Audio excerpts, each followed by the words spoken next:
What's up, Neptune Nation? This is your boy Joel here, back once again on a Wednesday night, 9 p.m. And here we go about all United again, broadcasting live from my house again. And what's new, guys? We always created this show for just United fans, for them to come here and see what's happening to Manchester United. Usually, I would love it if the show is high up, we are up, guns blazing, but nope. Usually, we kind of bring this show when our beloved club is down and out, and we needing answers. So today's show is all about we're gonna get to the final decision on what's gonna happen to Ole Gunnar Solskjaer. Or do we need him? Is he the man to bring us forward? This whole week we have been hearing a lot of Facebook posts, a lot of voices. They've been coming in and coming to tell us that hey, is he the guy to bring us forward? He's tactically is failing, he's getting weak, playing plays in the wrong position, so on and so forth. For today, that is what we're going to discuss. But before I introduce my three lovely, intensified guests, I'm going to tell you guys, please like, share, and subscribe to our Snapshot social pages. We're on YouTube, Instagram, Facebook, Twitter, and we are on TikTok as well. So, fellas, do not forget to like, share, and subscribe this content, especially share it across. I want many people to come in here, flood the comments. I want to know where is all the guys loyal to Ole, the guys who want Ole out, the guys who want certain players out of Manchester United.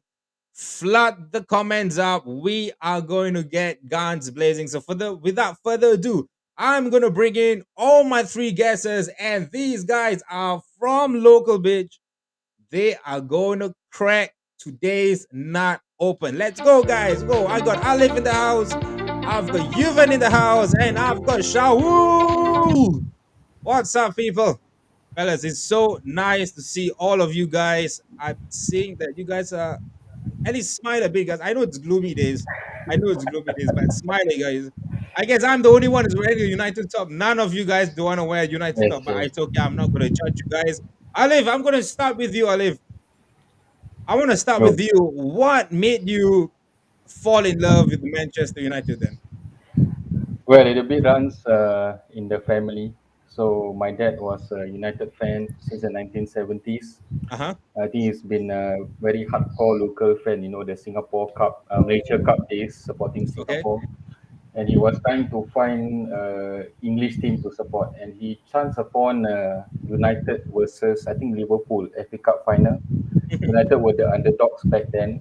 Alex Stephanie was the keeper, and I think something Ooh. just from that match they won 1-0, I think, Uh but huh. something from that match just brought him to Man United. So I grew up watching my dad watching Man United, and being a kind of like a good son, you have to support whatever your dad support. But on top of My that, God. yeah, All on right. top of that, I think the biggest factor is our king, the icon, King Eric.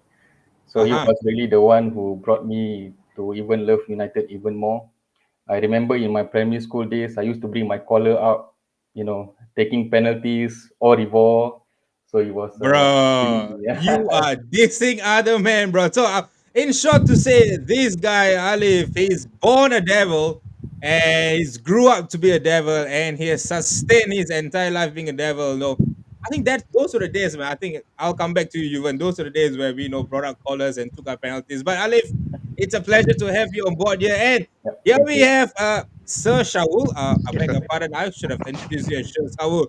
Shaul, welcome aboard. I want to ask you, how long have you been a Manchester United fan, or were you a fan before with another club, and then maybe the devil lured you into supporting United? No, I started watching football in back in the 1995 around that era. Then that's Great. where I started to fall in love with the Devils during the Cantona era. Ah, But before Cantona, my main favorite player who brought me to Devils was Ryan Giggs. oh, wow, Yes, Gixie. yeah. So from that period onwards, that's when I started even playing football. and yeah, so fell in Were love you with the dazzling? Devils. Were you dazzling like Giggsy though on the pitch? I wish I can play a left-sided midfielder, but unfortunately I'm a right footer, Oh, so I I'm gonna couldn't. give you a tough spot right now. If I'm gonna make you choose between Giggs and Sundram, who would you choose? Gigs.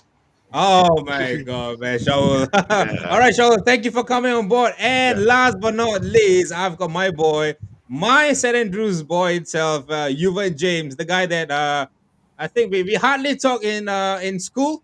But when it comes to playing football or we go guns blazing. Yuvan, thank you for accepting my invitation and coming on board here. I'm not gonna ask you how long you've been supporting United because you have been supporting United all your life ever since I've known you. But what I'm going to ask you is, what made you fall deeply into taking United so serious that you want to be a coach in your life?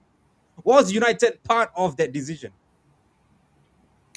Hey guys, nice to meet all of you. Thanks for having me on the show, Joe. It's a very good question, actually. I think what attracted me to them the most is the winning, the mentality. Mhm. I was very like, I think from the previous two guys, I'm obviously the youngest fan because I only started supporting them after they came to Singapore the first time around in 2001. Mm. I saw them and I fell in love with them. I saw Beckham's free kick. That pulled me, to football actually as a whole, not just Manchester United. Uh-huh. Eventually, getting to watch them play, getting used to winning, that adrenaline of winning, the way they won, and of course, so Alex Ferguson, he's basically Manchester United, more so even than Sir Matt Busby, I'll probably Yep, yep. say, and um, I think it's his mentality, the way he led, the way he wanted to do things his own way. That's what really attracts me to not just the club, not just to football, but to eventually go into management and try to do at least something like what he's done so far. All right, man. Yuvan, that's a beautiful introduction. Guys, before we even dive deep into this, please do not forget to like, share, subscribe to our YouTube, Instagram, Facebook, Twitter, TikTok, and never forget to share this particular content because it's gonna go guns blazing. We've got about 10 million people watching. I'll leave Shaul and Yuvan tonight. So we're gonna get deep down into our first topic of the night. Ole Gunnar Solskjaer. Boy, this guy has been a legend in this club. Uh, got us probably the best scene during the treble time where they won 2-1. And he's done a lot of things on the pitch as a player for us, and I'm not going to bring up the fact that take away the fact that he actually steadied the ship. He actually brought discipline back to the club, and he restored humanity. He restored something that was lacking the past.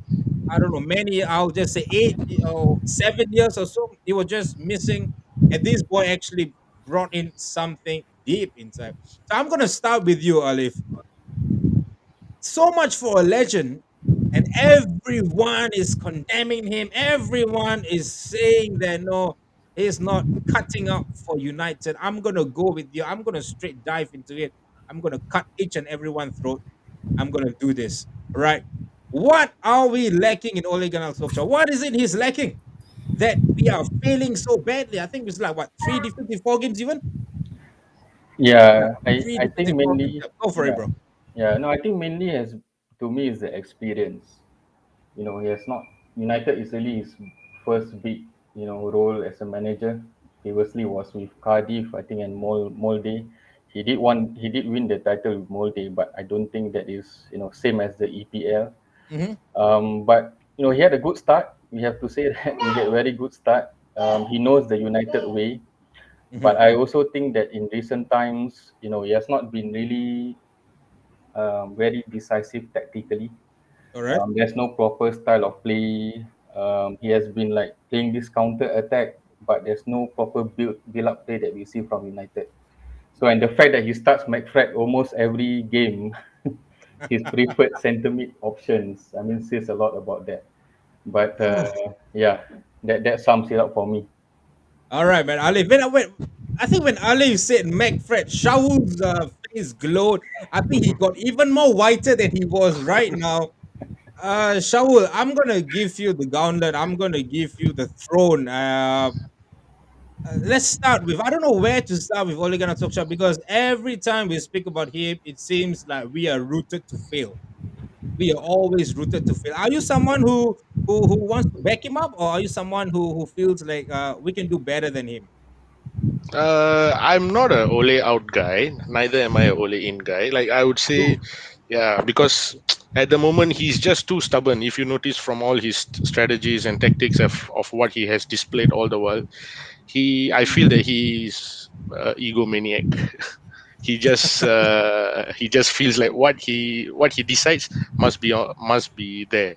Like for example, like what Alif mentioned, right? The McFred saga. It has been going on for a long time, and everyone in the world can see what is going wrong with them. They just have limited attributes.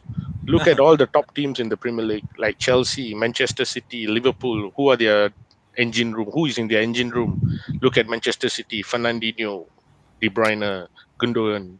Look at Liverpool, Fabinho, Henderson. And Thiago. Yeah, yeah. So when you look at that, Manchester United have who? McFred. You think they can walk into any of these teams? No, definitely not. But the whole world can see this. But why not Solskjaer? That is the question here.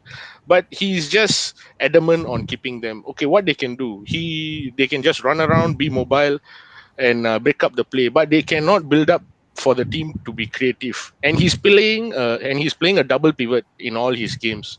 Why is Yeah, he? Manchester, you're not a mid-table team. You're Manchester United. You have to go for the titles. You are the not gung supposed to ho, play. right? Yeah, you are not The supposed to play best in the double world, pivot. Yes, absolutely. He's and we playing a are double knocking them pivot, back. and Yeah, yes. And what has he got himself? Double pivot with Bruno. And how can you expect Bruno to do everything on himself? So yeah. So he's very stubborn, and yeah, there are times that it worked out, and but when you come to the bigger occasions, they don't. true, And true. mm, I think Alice has said it. We are. I think what right now what we are missing is I think the fans are unsure what is the style of play United is doing. And like absolutely, what Shaul has said, he's pretty much egoistic when it comes to McFred. He loves McFred. yeah. I have a picture of the show after I'll show you guys in a bit. And Did it you? seems like everyone it's clueless to what football are we playing. I mean, attacking football or defensive wise. So, guys, if you guys are watching, for those watching, please share your comments. Tell us what you guys are feeling about Ole Gunnar Solskjaer and so on and so forth. Even we're gonna put you, bro. I mean, Alif has shared about lack of playing style. Shahul has said that no, he only knows the double pivot. What do you think, bro? Do you think that no, he actually knows more than that? We just need to give him time. Maybe give another 3 or 5 years. Maybe give him another probably $400 million of chestnut, and then see where we go from there. What's your views on this, Yuvan? Take it away. I think, I mean, I'm not Ole out. I'll never be Ole out. What I would say is the choice of McFred is more about covering deficiencies that the team currently possess. Now, whether that is coaching or whether that is something that's down to the individual players that we currently have, that's another issue altogether. But the reason why I feel Ole is constantly sticking with McFred, especially in the big games, which have actually worked, is because we don't have a proper defensive shape. We're not tight defensively, so you need two players who can cover space. Pogba is not that player.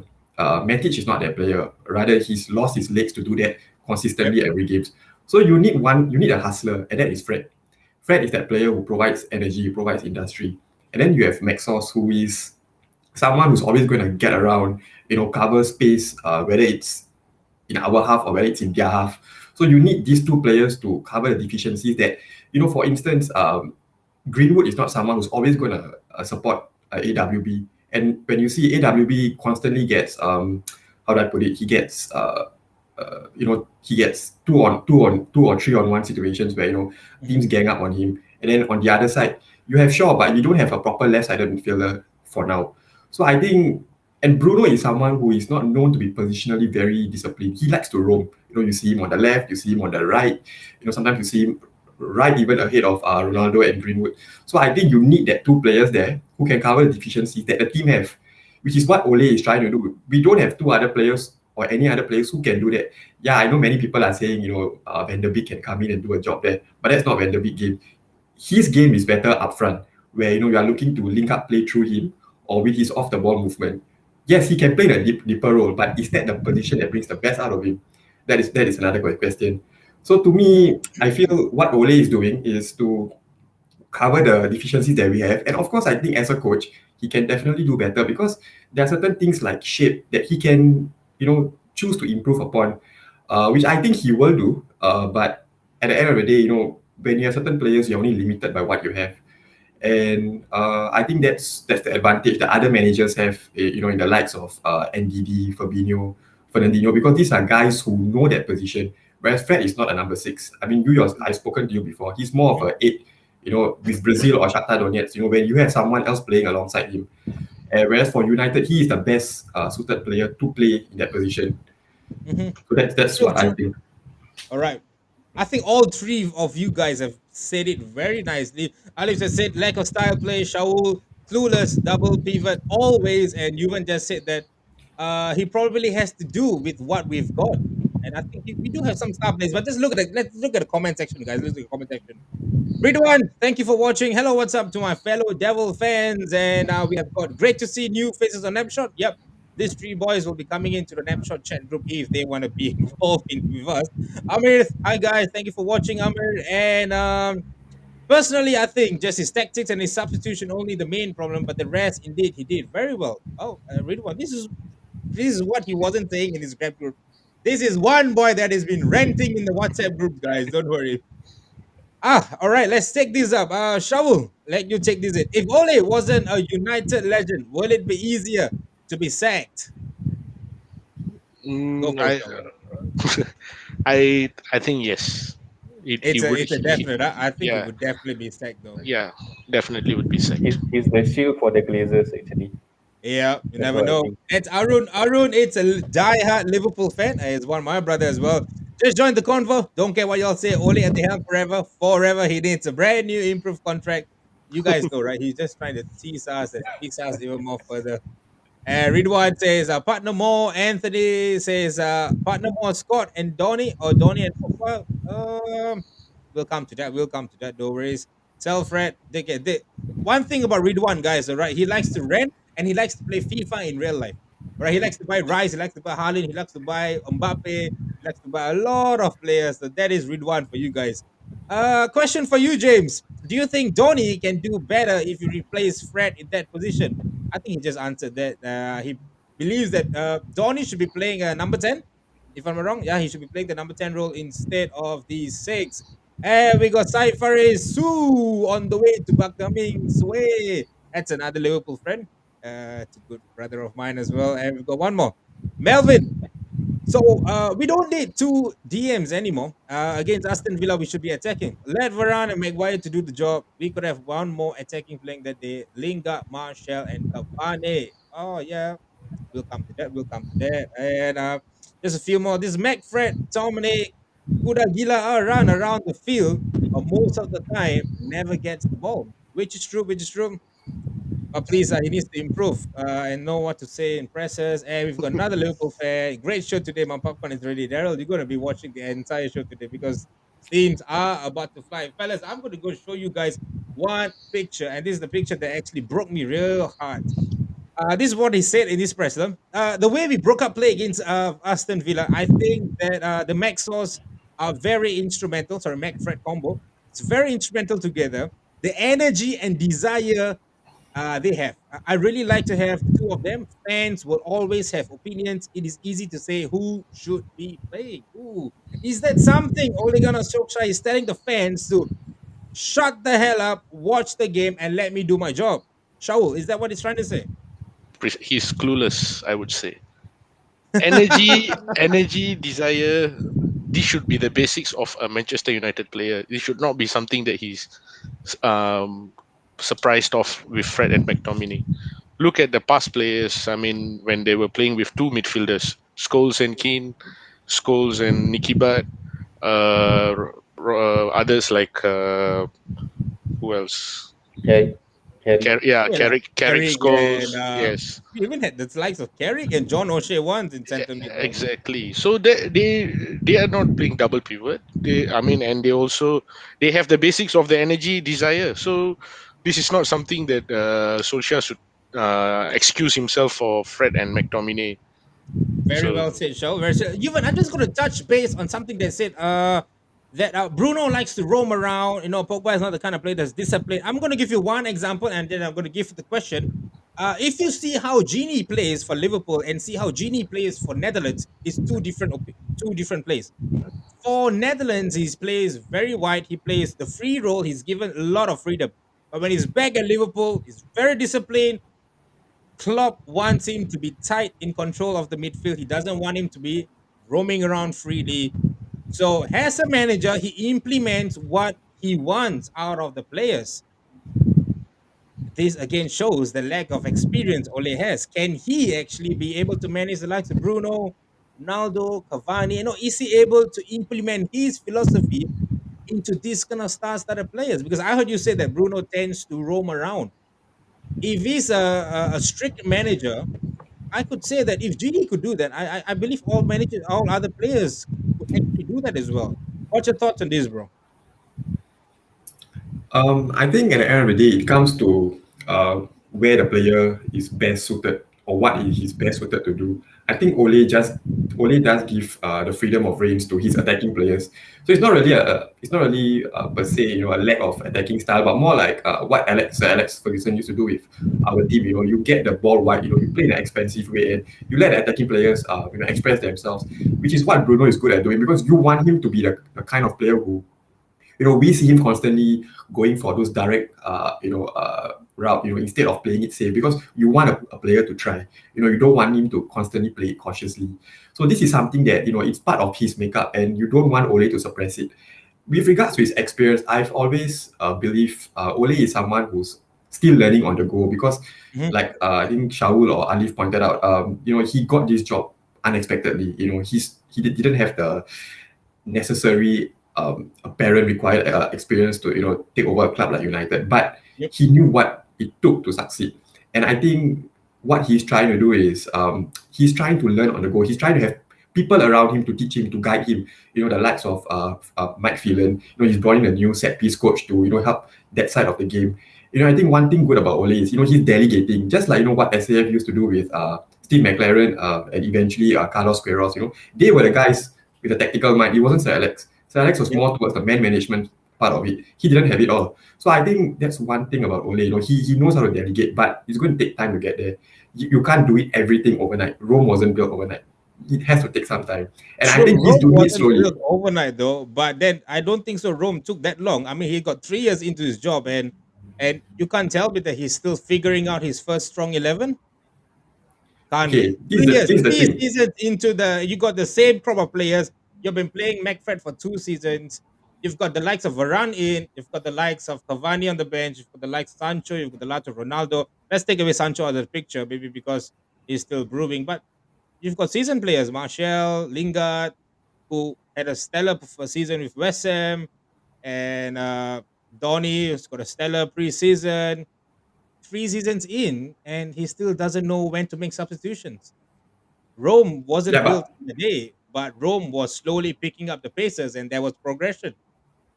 yeah, so see, in terms of progression, we are seeing progress in terms of the league positions, in terms of what So we the are league seeing in positions is terms. what makes you to go where our progressions is. Now you see, we're in second, yes, no doubt. We are second, no doubt, definitely. But if you were to look at our performances, especially at home last season, we were horrendous, man.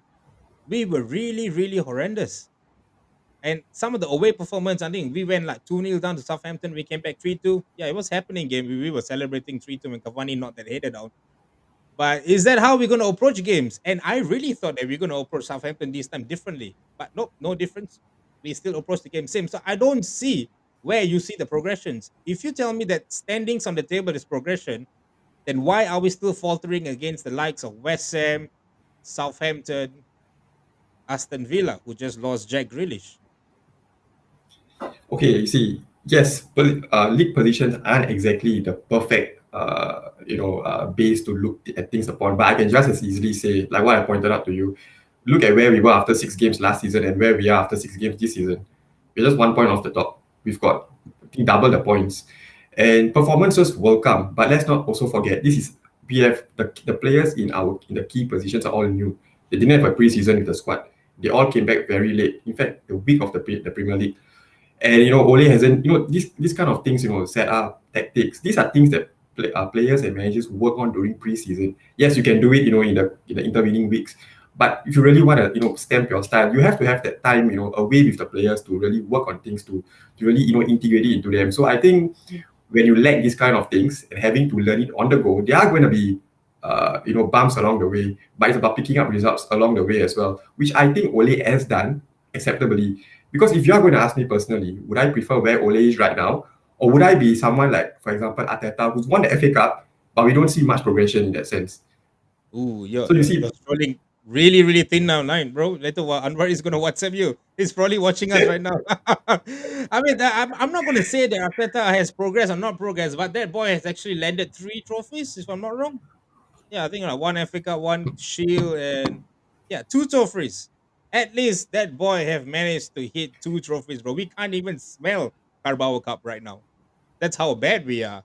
All right, but I'm gonna give you a break. Alif, no progression, but we are seeing substantial performances in the league. We are finishing in good standings. Is that enough for you? Is that progression for you? Is that good enough? That's it. Every year we just finish top four, second place, and nothing to enjoy or celebrate about. No finals, nothing, and that's it. That's good enough. We're in Well, second. I have to start by saying that I do agree with what you once said earlier. I mean, there Mhm. have been progress since he took over from Mourinho. To get the third position followed by second, I would see that as a progress. But for this season, we really need to go for the title. I think that's the imperative. But if you look at the fixtures, right, we had an easy run of fixtures the first 6 games. I mean, no top four or even top six teams, I think.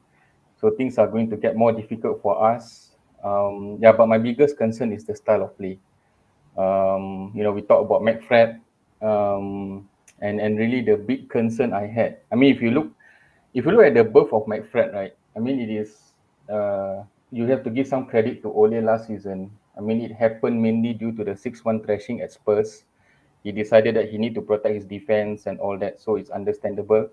But after you bring in Varane, who's supposed to push up the line, you and you still play McFred, who can't build from midfield, can make those decisive passes.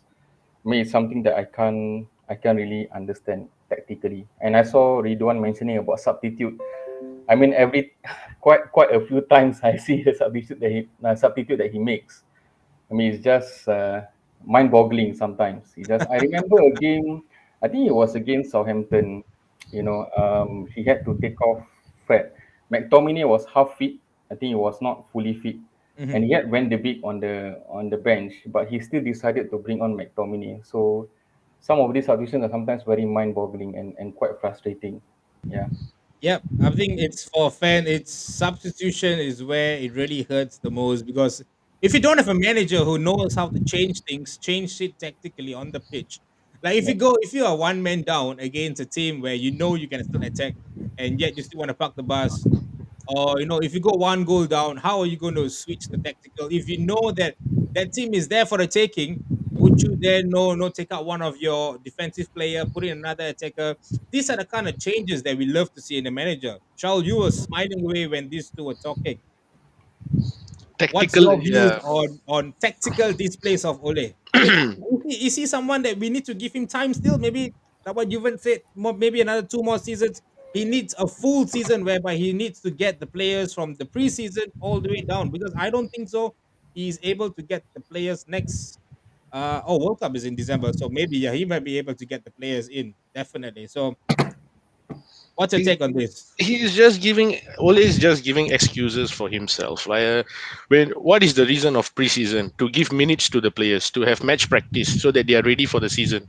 So when there is preseason, and then when your season starts, your players are ready. But these players you see, for Manchester United's preseason, right? They don't play when the Who season though? I want to starts. know. I want to get some names from you, Shao. Who are the players that had a stellar preseason and When we do not see them in the season? Van der Beek was a clear example. If you look at the previous game before, the game that they lost to West Ham in the Carling Cup, Van der Beek played a good game in the central midfield. But what happens to him? He go back to the bench.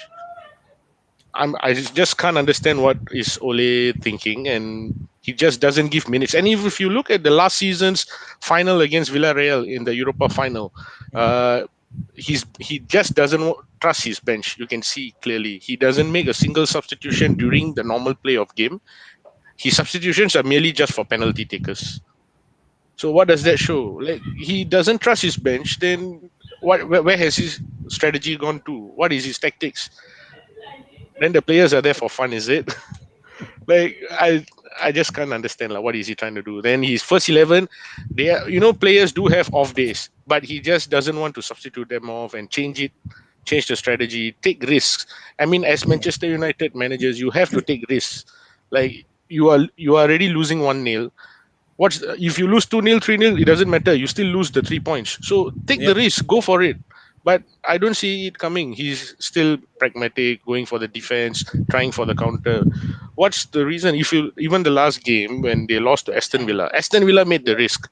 They substituted a midfielder A for a striker. Yeah. striker. Yeah, Yep. but what at a home game at Old Trafford, what is Solskjaer doing? Of course, you can give him the benefit of doubt. He had two defenders injured, so he had to make the two substitutions.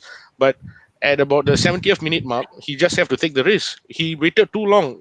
He substituted 81st Cavani minute. in. Yeah, what can Cavani do with given in 9 minutes? And he's a striker, so he needs to receive the ball and he needs to get the service to do something. So in the 9 minutes, how many touches could he have gotten? So he should have been introduced to the game earlier. But these are the things that Ole is lacking, I feel. And All right. when you come to substitutions, this has been displayed throughout the season, the past season. So I think that's so much for me to say. All right, man. Yeah. You guys have poured out so much emotions and stuff. We're gonna take a little break and then we're gonna see what the comment section is all about. With Sai Faris and saying, I would love all three of you guys to answer this. Would you guys would rather take a prime Kane or would you guys stick with Cristiano Ronaldo? Alif, who would you want? CR7. Still stick with CR7. Even CR7. CR7. I mean, on one hand, you need to look at the feasibility of the transfer, right? I mean, Kane 150 million was never going to okay, happen. let's just say hypothetically speaking, Kane is available 80 million. All right, he's having a first season in January. We can scoop him up. So will we then say goodbye, Cristiano, and welcome on board, Harry Kane? Still CR7. Still CR7. All right, Yeah, Ollie. because Even mainly my point of view is that he can also help to bring up the standard of the players. Hopefully, Rashford, okay. Greenwood, and the rest can learn from him. All That's my right. thoughts. Okay. Yeah. That's a good one, Alif. Even how about you, bro? I mean, if CR7 wasn't an option, obviously I would have chosen Kane. But I say Okay. CR7 because um, I think eventually you want to see Greenwood in that number 9 role, which is probably what in a season or two. I think if you're going to have Kane, who's 28, you are going to have to delay Greenwood's development even further. So I think with that in mind and CR7's age, and of course, his know-how, his experience, I think it's quite an easy choice. And I mean, yeah, the transfer fee itself is I think it's a no-brainer to be Safety, honest. right? Yeah, that's one. Shaul, how about you, bro? Ronaldo anytime. Ronaldo anytime. That's it. Instead out straight up. And Tracy, Statman. Yeah, boy, this guy's name shot Statman. But if you guys want to know anything about stats, you can either approach Tristan or you can also approach Juven. These guys is all about numbers, numbers, numbers, which I sometimes I'm just go mind boggle. But we lost more points, 17 from the same fixtures last this season. 13 points. I don't see any progress whatsoever. Ooh, I think a lot of people are coming down to say this. We got the founder of Napshot here, my brother here. Hello, love. Anteta says hello to all fallen devils in the show. Trust the process, bit. Joe Alif is on the verge of tearing up, so please move on from this whole subject.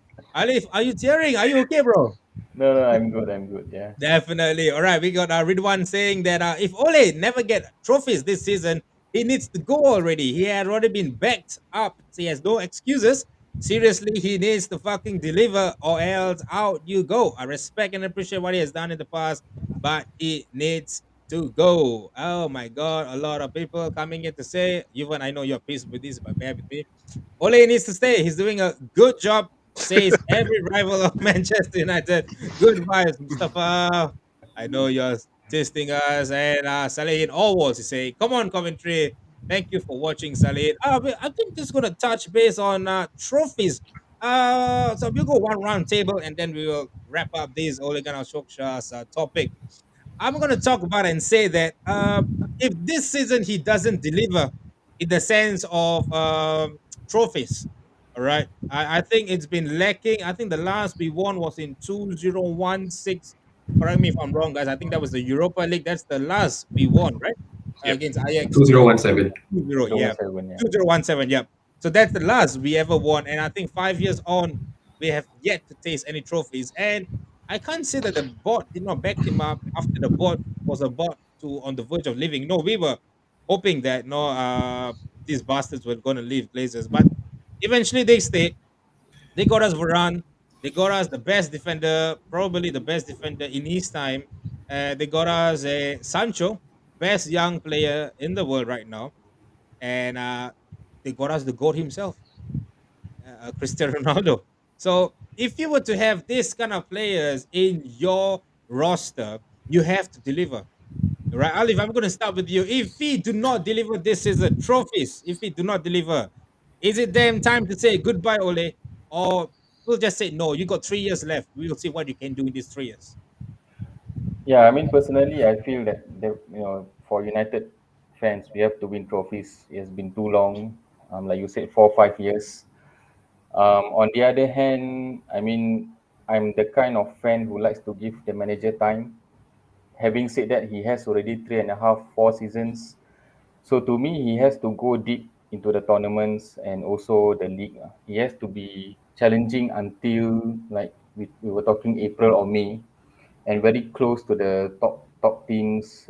Not like what happened last season when Man City were running away with it. So that's the key for me. I mean, win or not, yeah, we want to go for titles, but importantly, he must be right there right till the end. All right. Shaul, what about you, bro? No trophies out of the door, or nah, guys, just give him time. Boy needs a time. He won't be sacked, but I think he should resign if he doesn't win any trophies. Ooh, That, resign. Walk away from the club that he loves, Shaul. and everyone will know the reason that if he resigns, if he doesn't win trophy. And I think that will be a very respectful way. If he stays on without winning trophies, then he'll earn more hateful fans against him. I believe so. All right, okay. Yuvan, throw in the gauntlet, slay it out, finish up. Let's sum up this, man. You see, the issue I personally have is everyone keeps bringing up 3.5, 3 years, 3.5 years being ample time to win something. How many years did Jurgen Klopp take before he won something? Jurgen Klopp didn't have Ronaldo. Neither did Ronaldo he was had anyone though. Ronaldo Yeah. only Ronaldo only came in his like now. So and it's very early in the season. I mean, if I okay, I hate making comparisons to SAF, but how many of SAF sides made super so slow starts to the season? So But I can easily bring all this up, but of course, I'm not saying that we should be compared to SAF teams because that's very unfair. But going back to this, I think Ole should not be just the narrative of 3.5 years being enough is to me is a bit baseless because he had to the half season that he took over from Mourinho was literally trying to do a job where he had to steady the ship, and then he had to bring in his own players while also clearing the players that he didn't want or he didn't feel was right for the club. This isn't going to be done, in 1 or 2 transfer windows. It was going to take time. It was always going to take time. And I think we all know, the kind of players we had previously. There were many fans who didn't like Valencia, didn't like Young. They're playing in wrong positions. We had to trim the squad. We had to get younger players in. We need to get players who fit the culture more. The United type of players. And I think all these was definitely going to take time before Ole finally got his squad. And yes, I think he's finally got his squad now. And yeah, I'm not saying that he should be given excuse after this season if he doesn't win the trophy. But I don't believe that he should be sacked or he should resign just because he doesn't win a trophy. But what I would personally like to see is much more progress in the sense where maybe we try to get at least to another cup final and at least be there or thereabouts for a title race, in April, May, and not just let City or even Liverpool run away with it. True, but if you were to compare, I'm just gonna go dive deep a little bit. I think you said Klopp, right? Who he had at first and who he started with. But if you would look at Jurgen Klopp's style of play and the progression, every year they were improving. You get what I mean? Every year they were on the brink of winning something. Every year, they're the brink of getting there. The team was improving, the style of play was improving. I think every one of us were actually quite scared. It's like thinking, oh crap, this Liverpool side, what are they becoming? They're becoming. I think if I were to look at their first lineup was I think Mignolet, Nathaniel Klein as a right back, Skirter, Sissoko, sorry, Sako, Moreno, they had James Milner, Americhan, Lucas, Lalana, Coutinho, Hmm. and they had Origi. Yep, and had subs there. I think like they had Joe Allen, Jordan eBay, and a few knots here and there. So Sturridge. storage as well. So if you Yeah. were to look at that squad, that Klopp inherited and the squad that Ole inherited, Rashford, Pogba, Marshall, Lingard. I can go on and forth. I mean, Lindelof and he had good play. De Gea, Mignolet to De Gea. Come on, bro. And he had a good team that he took over. Yes, we had Deadwood. He needs to trade it off. But if you were to compare the both, every season, club had a progression. If you were to take, I would forgive Ole for the first season, but the second season that he took over, he still don't know his strong 11. And right now, into his third season, he still doesn't know his strong 11. So is that progression, Juven? The same lineup in the 18-19 season that you brought up, or a serial winner like Jose Mourinho was struggling and they were languishing in sixth or seventh. So that's the thing. So that was So that was that was really a case of yeah, him if trying to but Jose not still just won build the Europa confidence in League, the though. team, but He won the yeah, he Europa did League, win the right? Europa League, but he also did crash and burn with that same team. So what I Because am trying to say is, the board didn't back Jose up. He wanted Yeah. a central defense. He wanted Alderweireld or Koulibaly back then, but the board was just happy with the way the squad was at top four position. So here he got Maguire, he got Varane. It's a different yeah, scenario. the board definitely screwed Jose Mourinho in that sense. I'm not denying that. Mm. But at the same time, I think Jose Mourinho himself screwed the team with his antics, the way with his negative influence, which I think didn't help things, which is why I felt it was a good thing he moved. But with regards to Ole, in the current climate, I think like I reiterated previously, he's got his squad now. There are no excuses per se. Like in the last one or two seasons, because the first season 1920 when he took over, it was about him getting his own players, trying True. to get and he was also still denied the players he wanted, Sancho, because of Ed Woodward Yeah, it's for that, and expensive that's stuff. another issue. Yeah, and then he wanted a striker, which he couldn't get. He wanted Haaland, which he also couldn't get. So he wanted his players back then, but he couldn't get. So he made do with what he could. He tried to achieve what he could. He struggled, no doubt. He's always going to be growing pains. But don't forget that very first season as well, he had a lot of injuries. Marshall was out for 3 months. Rashford was Mm. out with that back injury, if you recall. And of course, last season, I think it was more of a case of we didn't have a preseason. We all came back late, if you recall. We made a very slow start. We had players out through COVID. And I think it's been progress in the sense where, Ole is trying to get the culture of the club back into us, the United DNA. And I think I can very confidently say, do we enjoy watching United more now or back under Louis Van Gaal or Jose Mourinho? I'm pretty sure I much enjoy watching United under Ole now because yes, there's that unpredictability. Yes, we I might don't know lose if I games. enjoyed watching United for the past few years, though. I mean, I think back then maybe LVG is here and there. Jose, I did enjoy some of it until he decided to go real defensive. But with Ole, yeah, I enjoyed to a certain extent.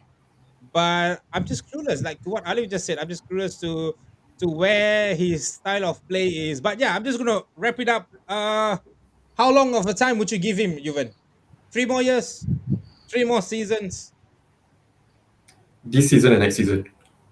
This season or next season. All right, that's really really good. Let's look at the comment section, guys. All right, 4-4-2 setup. Playing Scott has a screener, Cavani, Greenwood, Ronaldo. But Soksha 4-4-2. I'm not really sure about this. And side best young player Sancho. Really, Joel Robert. Faris, if you were to touch base with Tristan or Juven, you will know why he's the best young player season last year, right? He was the best. He had better goals and assists in terms of that, so he was best. That is what I know. That is what Tristan bought it by that to me. All right, with question here. United finished second last season, and surely progression would mean finishing a notch higher. Would the panel then definition of progression in the league? So, what would the panel's definition of progression in the league's context then? So, if we finish second last season, boys, should we finish first or second this season? Let's go with Shaul. I believe progression in this context, yep, they have to be there fighting for the title, but getting more points than what they got at the end of last season would deem as a progression. All So right. so that would be a big challenge.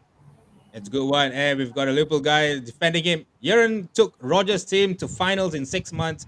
First trophy in 5 years. SAF players had a slow start when Moyes was the manager. And there we go. He says, from Europa to UCL in 1.5 season, I agree. Ole inherited something, blah, blah, blah. And the last one, I love to watch the United now, but under LVG, we beat Liverpool 3 times. But under Jose, first season, yes, and third, Pancho. Yeah, we are still waiting for that deal. All right, we're going to wrap up this Ole Gunnar Solskjaer, and we're going to back to go on to the next one. I think this will be a quick wrap up because this boy has been going on and on and on about where his best position is, and modern day football has been lighted up by saying that a particular player can play inside, forward, center, mid, attacking midfielder. I don't know how these names come about because when I was playing football, all I knew was right mid, center mid, left mid, striker, center backs, right back, left back, keeper. But right now, with the modern era of football, no, we have like the I don't know, inside forward, attacking mid, center. We have right wing back, left back who can also play right midfielder, who also can play striker as well. So we are in a very mixed up generation, I would say. But this is the time where I love to understand. So I will go with you, Shaul. I want to start with you. Where are we supposed to play Pogba? I mean, where is his position? Are we playing him out of position, or should we play him at the left wing or left central midfielder? I'll start first. I would love to see Pogba. I'm a huge PP fan, all right. So I would love to see him in a left central midfield role. That is where I've always seen him play. That is where I feel that he can excel well. But right now, I feel that we are playing him in left wing.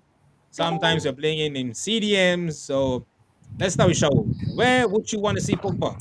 Or I would you agree. rather see Pogba being sold? No, I agree with you, Joel. I think his best position is somewhere in the left central midfield and slightly advanced, but he needs a partner.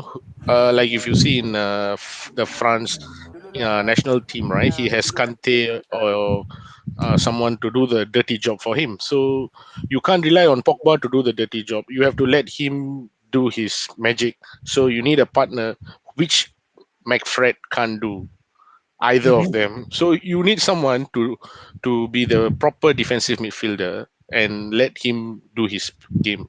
I think that's where he will shine. All Yep. right. How about you, man, Alif? I'm just going to go with you. What do you think will be Pogba's best position? Will be, or where would you think that you want to play him if you're a manager? Yeah, I think Pogba best fits in a three-man midfield, the 6, 8, and 10. And he can do either as 8 or 10. I think he can't play as a DM, no defensive, discipline and all that. But like what Shaul said, I totally agree. He needs a really proper CDM who can sit beside him. You look at France, he has N'Golo Kante, nothing too many, I think, recently. So he had very good DMs that were sitting in to allow him to do the attacking part, the freedom and all that. So definitely a number 8 for me, box to All box. right. Box to box, number 8. Yuvan, tell us, where would you feel Pogba would best improve in, and where would he play, man?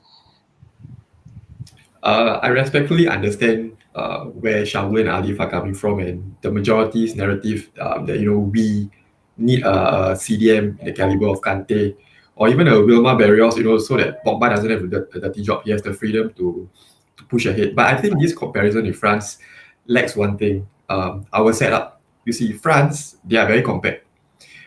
Deschamps is very similar to Southgate in that he's very pragmatic in his setup. France don't play expensively and they don't push up to with a high line. They are actually very rigid in their setup, which is why yes, Kante looks like he's doing everything, but at the same time their shape is very compact, it's very rigid. So Pogba doesn't really have to do much as Kante because of and one more thing, their players, the players they have, you see, they have the likes of Mbappe, Coman, Griezmann, players who love to run off the last line of defense. So Pogba, in the position that he is, he doesn't push up as much, but with the qualities he have as a someone with that ability to give that diagonal ball, he has that players with him. At United, yes, he can do the same thing, but we are not set up as well as him as France for him to excel in that center mid position. And with his qualities, you want him to be further up the pitch because of his smart play, his clever link ups. Like we saw against that last goal against Newcastle, with Anthony Martial and Lingard. He's that kind of player. Even Bruno doesn't possess that we have in Pogba, and you want him to be in that pitch, in that portion of the pitch where he can make a better impact. Because who's the only runners we have in our squad? Marcus Rashford. Greenwood doesn't constantly, like a Rashford or even like a Mbappe looks to, constantly get behind that last line of defense to, spread the pitch. So to me, I feel Pogba has to be in that position where he's on the left, and then he has this thing, where he naturally attracts players, which leaves the left flank free for someone like Shaw to push up. He has that space to deliver. So I think Pogba, to me, if you ask me, it's that the left inside midfield where he really or like in a tree, for example, if you have two other players who are suited to accommodate him or to bring out the best in him to play in that position. Okay, I'm gonna just get a better understanding because I think Shaul also is a bit confused. I'm also confused. Alif is a bit confused. What do you mean by a left inside player? It means, okay, I'm just gonna say if you're gonna play a 4-3-3, so in that three midfield, Pogba is gonna be the left sided midfield. Is that right? No, so okay, so as you No, see no. now when the formations come out, right, he's in a 4-2-3-1, he's considered a left wing, right? But he's not the archetypal left winger where he's gonna go out on the outside and take players on, or he's gonna stretch the pitch. He's someone who tries to come inside like a Grealish. So that's what I would call a left inside midfielder. Much like how Okay. Beckham used to play on the right wing for us, but he's not really someone who kept going out wide, but someone who stayed out wide, but he loves to come in, something like that. Yeah, but Beckham is a winger. He has to go in inside. He has to go in deep. I mean, that's the job of a winger, though. I mean, you go in inside, you go in deep, you get the ball, and then you get back up. Back. You have played the right wing before. You will know it definitely. I've seen you during the days of our time playing. So you get the ball down back, and then you go. But the thing is, Pogba made his deals by playing as a midfielder. You get what I mean? A center mid. Shaul, let's go to you, Shaul. Now that we heard a proper understanding, because Juven has played as a coach as well, so he's giving us his views from that particular point of view. I've seen Pogba play as a centre mid. I never really seen him like a left wing kind of player, but yeah, left central midfield is what I've understood it. Do you have any other variations to what Pogba should be playing?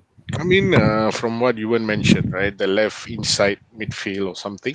Yes, he does play well there, but it depends on the opposition. That's where the strategies and tactics come in. I mean, against teams which have non-pacey wing backs, that's where Pogba actually shines. He can slowly, because Pogba is not a pacey player, so he can move and make his passes and exploit the areas. But when you face oppositions with pacey wingbacks, I don't think deploying Pogba at that the left wing or left inside forward, which you won't mention, brings the best out of Pogba.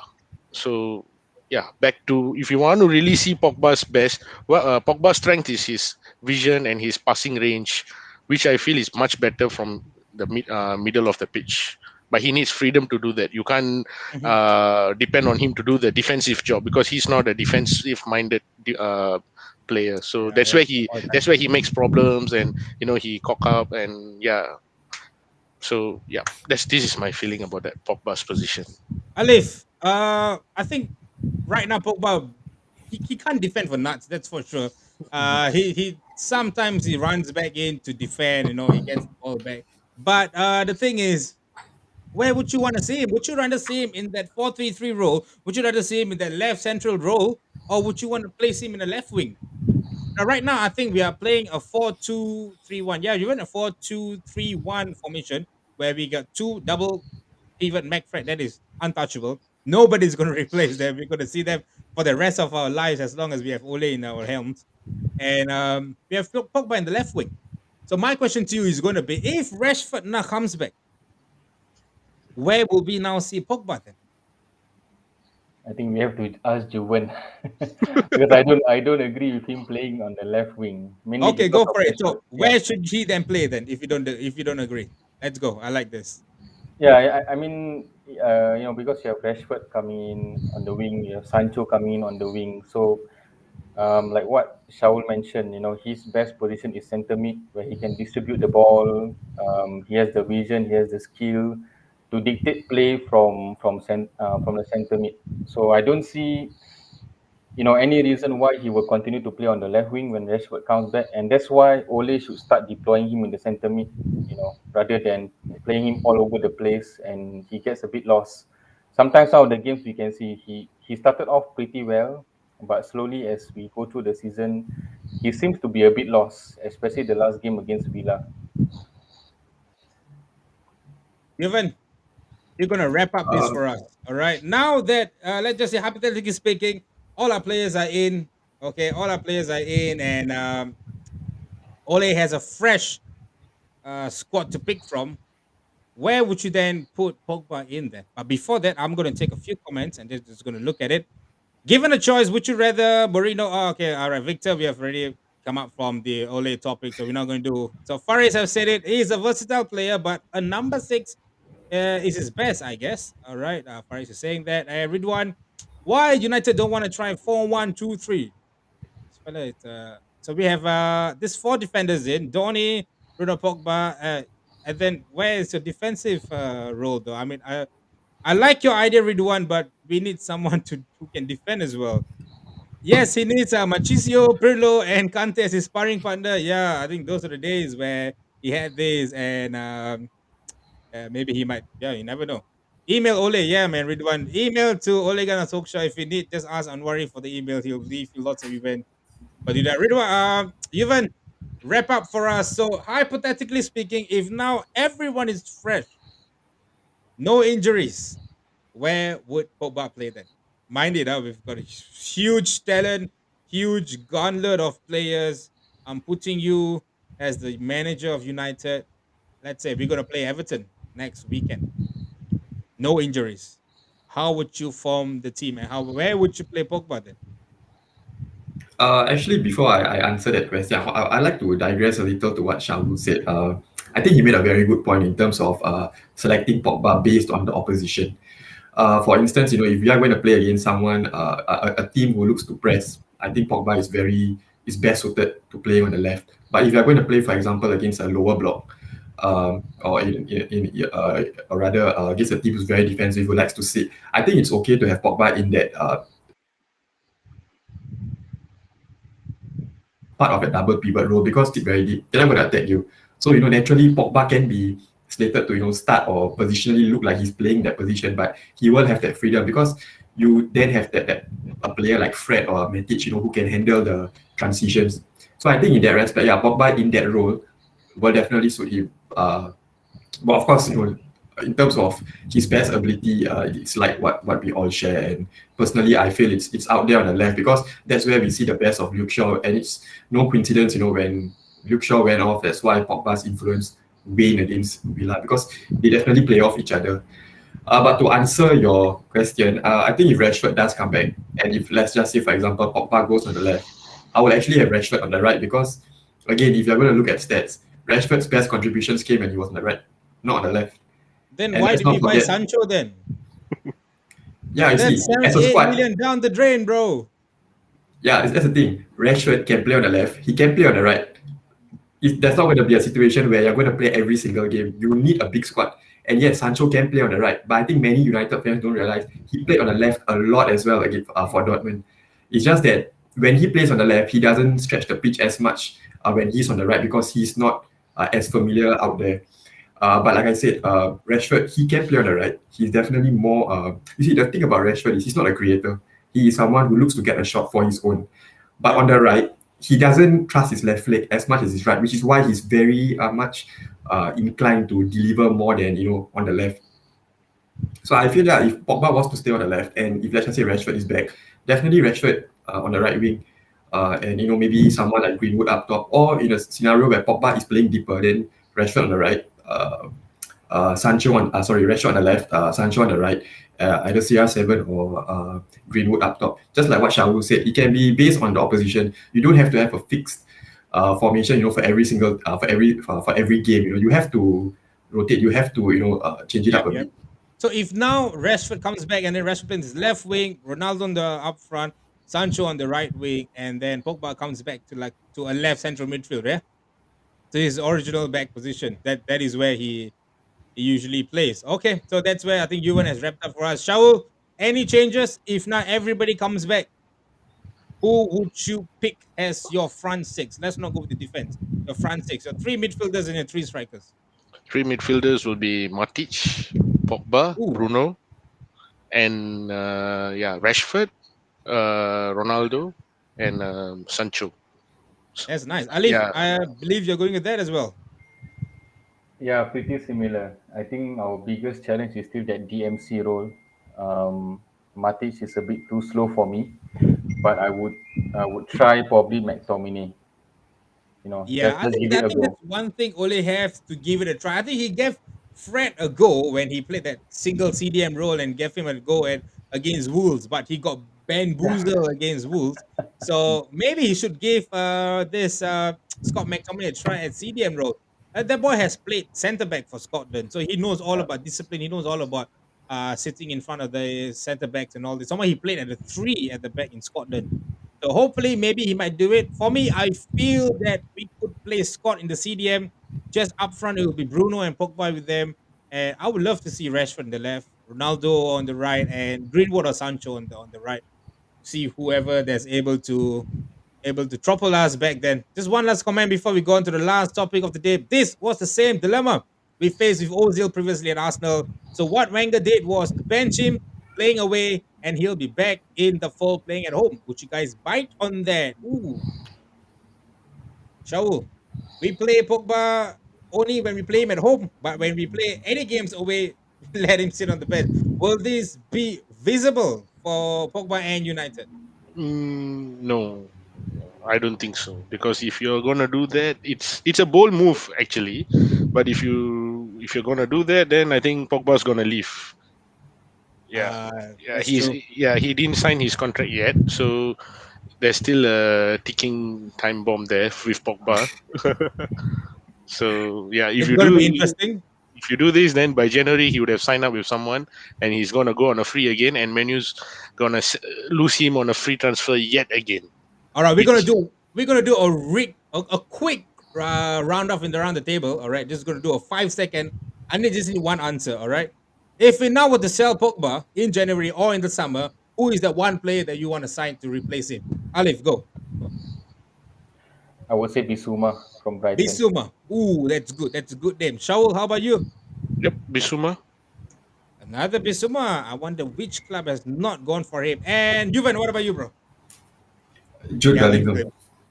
Jude Bellingham. Ooh, yeah, that's another player that's people on the run, and then we just couldn't. Okay, that's good. Okay, that's good. All right, fellas. So we've wrapped up with Ole Gunnar Solskjaer. We wrapped up with Paul Pogba. But now we want to know what's next because looking at our next 8 fixtures, I don't know, fellas. I'm starting to be a little bit afraid. I don't know where to put myself into this because before the season started, when I was looking at the fixtures, these fixtures didn't seem to me to be such a worry. But 6 games into the season, I just feel that oh crap, we might be on the verge of deep trouble. So we're gonna start with the first game. We're gonna go with United Villarreal, United Everton, Leicester United, United Atlanta, and lastly we're gonna do United Liverpool. That would be the last one, and Tottenham. How many games is that? We're gonna do one, two, three, four, five, six, seven, eight. Yeah, we're gonna do the last one is United City. We'll end up with that. All right. I want you guys to give me your predictions of this, and then we'll wrap this All United Again show. So we're gonna start with Alif, and followed by Yuvan and Shaul. All right. Yuvan, sorry, Alif. Tonight's game, United versus Villarreal. Big game, big game. All right. I don't know how we're gonna do this, but here is one picture that I would like to show you before you even start your prediction. Always see, only talk to the both of them on the bench. It almost feels like he's asking for their opinion on what to do next. Then they discuss and discuss and discuss and discuss until they realize, hey, alamak, 80th minute already lah, need to make a sub eh. And then they kalang kabut. It's like, hey, okay, just put in anybody lah. Chapalang boleh, Roja boleh, just anybody just go in. It seems like that's going to happen tonight as well. You never know. But hey, I'm going to give you the benefit of the doubt, Alif, Yuvan, and Shaul, to make your decisions for these games. So, United Villarreal. Alif, what's your predictions on this? Um, well, my head says it's going to be a draw, but I hope United can win this. So I think it's definitely going to be a tough game. I mean we have played Villarreal Europa League final. We know they are very tactical. They have Mr. Good Evening, Good as we call evening. it there, Mr. Good Evening. I think Anwari's favorite. But I think it's going to be a very close game. Hopefully United can pull this through. Maybe a 2-1 win. All right. Hopefully, a United 2-1 win. That's great. Fellas who are watching out there, please chime in with your predictions as well. And I'm seeing Ridwan here is going with 3-1 Villarreal. It's lots of confidence. And as usual, Scouser will always support another Scouser that's went out to play for Villarreal as well. Get United, get out. So, Yuvan, Manchester United versus Everton this Saturday, 7:30 kickoff. Early kickoff for us, and the last time we played an early kickoff, it didn't go our way. What's your predictions of this, bro? Yeah, it didn't go our way, but we did beat them just a couple of weeks ago as well. So that's also that to look forward to. I think I definitely have United winning this game because it's really all about. I think that the main difference will be just like against Villa, how we deal with the transition game. As long as we deal well with the transition game, because that's where their strength lie. It's where Rafa Benitez has tried to focus uh, their new style of play, through Gray and Townsend, just getting direct. And if Calvert Lewin misses out, then I think it will continue to be even more of a advantage for us. So I think we will win. Whether we keep a clean sheet, that's another thing. All right, we will win, but we won't keep a clean sheet. I Is that mean, what you're trying to the thing about United, over the years, you should know it. No matter how well we play defensively, we have that knack of at least conceding one goal. Yeah, true. So But probably we two or have three faith one. in. All right, okay, 2-1 or 3-1. Let's go, Shaul. Leicester versus United. Leicester, they are slowly going down. If you look at their past results, they are not really playing that well. So they should be there for the taking for a club like United, for a team like a squad that we have. We should be able to bamboozle them as well. And before that, just going to check out a few of the predictions. 3-1 United and 2-1-2 to Villarreal. Faris, if this happened, Friday lunch on me, bro. All right, Friday lunch on me. But if this don't happen, all right, you owe us lunch. Okay, you owe us lunch. And really one, this fella is always giving score, guys. 4-0. And we've got our first predictions: United 2, Leicester 0. Shaul, what are your predictions for I would Leicester say United? 1-2 to United. Oh, 1-2. Not bad. You guys are actually have really confidence. I actually last night I predicted that we'll lose to Everton 1-0, man. No, this is a away game. So Ah, Manchester United's away you form got is that. good. Yeah, You got and that. We are champions of away, right? so I suspect Leicester's gonna score the first goal, and as usual, United's gonna claw back to the victory. Man, you are fire, bro. You are fire, Shaul, today. All right, go. Alif, the next one. On paper, probably the easiest of all games in the Champions League. But hey, look what happened when we play young boys, though. Yep. So, Yeah, what's your predictions on this, bro? yeah. I'm going to go for another win. I think Atalanta, they had a decent start. They drew with Villarreal. Yeah, I hope the young boys was just a once off game. So we are going to go with a 3-1 win. All right, 3-1 win with two United. Okay. Ooh, you always get the hard ones, bro. And I didn't plan this. It just happens to be that you're gonna be given the hardest of all. All right, it's Manchester United against our arch biggest nemesis, Liverpool FC.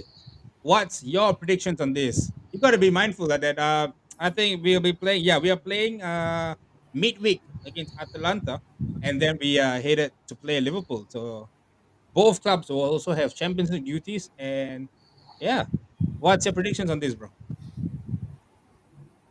Uh, yeah, it had to be Liverpool, but I mean, I'm so I think you sorry, know bro. where. I think you know where. I don't know. I love it actually. I mean, you know where I stand on Liverpool from our SAS days. I think okay. The thing is, Atlanta and Liverpool are interesting because these are two teams who look to get the ball on the ground and play against us. And I think it's very easy to say how United usually fare against teams who, you know, look to play more than us. And the fact that it's at Old Trafford makes it even more confident that we will stick this. So, what is your predictions, bro? I need the Oh, numbers. you're looking for a scoreline. Yeah, 2-0. you see, this guy has been predicting big score lines, and then when come to this one, I don't want to predict. Come Yeah, I on. think we will score a goal maybe in the first 15 or 20 minutes, and then Liverpool will look to get the ball. I think we have that players in transition to counter, and we'll probably get a second goal late on. Look at that side phrase. What's worse than Atlanta midweek is Atletico Madrid midweek. Both got it hard as well. So, do you think United will win or Liverpool will win, or will it be a draw even?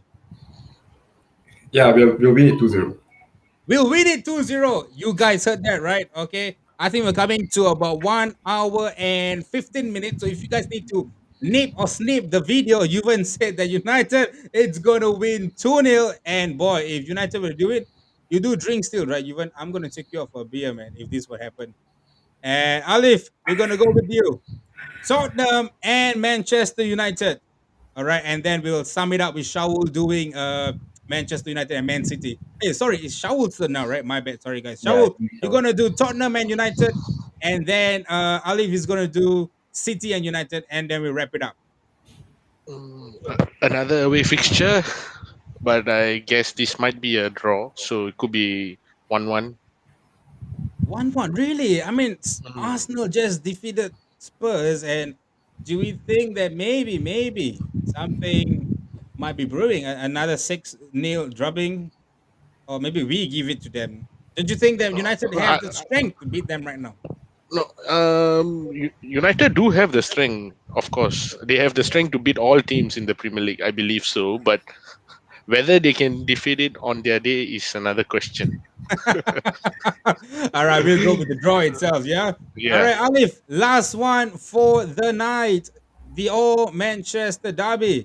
What are your views on this? What would you predict? Both clubs would want to win Yeah, this definitely. But I think if I'm not wrong, Ole has a very good track record when it comes to against Pep. He has defeated Pep, yes. I think, a couple of 3 times. So he knows what's Pep all about. And I see the boys whenever they play against City, we always turn up. We always turn up, unless if it's in the Carabao Cup, because Carabao Cup by default is a City's Cup, right? So we will not definitely not play them. Uh, Alif, go for it. I, What I, your I, predictions on this? yeah, I think Ole is going to go pragmatic again this game, and it's going to be a ball draw. Probably, yeah, I know his record with good, but mainly is at the City Stadium. Hmm. I think the last time they played at Old Trafford, they drew as well last season. So it's going Yep. to be a draw for me. Oh, it's gonna be a draw. So we're gonna draw against Tottenham. We're gonna draw against City, but we're gonna win Liverpool. I like the three of you guys so much that I'm definitely gonna invite you guys for another show, fellas. We're gonna wrap up this shortly, but I'm just gonna ask you guys one thing. We are left with FA Cup. We are left with Champions League, the league as well. Where do you think, or which trophy do you think we might end up with this season? Shaul, you start first. Realistically speaking, I hope FA Cup should be a realistic goal. Yeah. Okay. Realistically, go FA Cup. That's a good one. Alif, how about you, bro? Yeah, I think same as Shaul, realistically FA Cup. But yeah, given Ole's record, it's going to be a tough one. But Oh yeah, man. I think as long as we push them for at least qualify next round or quarter final of Champions League, push all the way for the league, until the last few games at the very least, and win the FA Cup, I think it will be a decent season. All right, FA Cup. It is. Even what are your aspirations? Where do you think, or which cup do you think we are most likely to win it? I mean, realistically, I'm inclined to agree with the other two. The FA Cup, seems like the open and close bracket easy one, but I think as a United fan, we don't really have that. We haven't Ideally, really all had. three. Ideally, all Yeah, I three. mean, Ah, I really know the domestic travel, but yeah, we haven't really had, whether I it's the see luck of the draw Alif's or a cute, referee. cute baby there, and I think with that baby, we are definitely going to win everything. Go ahead, you. Go ahead. Yeah, so I think whether it's the luck of the draw or a referee decision, we always get we always get burned in the FA Cup. But I will say this though, if you ask me between the Premier League and the Champions League, we actually have a better chance to win the Champions League because first of all, it's a knockout competition. Yep. It's a competition where who's the best team on the day. Whether it's you can be set up very well tactically, but all you need is that one decision to go your way, and it's yours. So I think I wouldn't be surprised if you actually go further in the Champions League. All right, fellas. Okay, we're gonna do just one last one. We're gonna do. Who do you think is gonna start tonight? All right, so I've got my predictions for here of who is gonna start tonight. Okay, I'm gonna definitely go with David De Gea that's gonna start tonight against Villarreal. And we're gonna go round the table, one player each for one position, and then we'll just call it a night. All right, fellas. Alif, who would you want to play as right back? I think is I Delo, right? think, I think, yeah, Dalu. I Yeah, think because Wan Wan-Bissaka Bissaka can't is play. suspended, so no choice. Okay, let's go. Shaul, your centre back pairing, who would it be?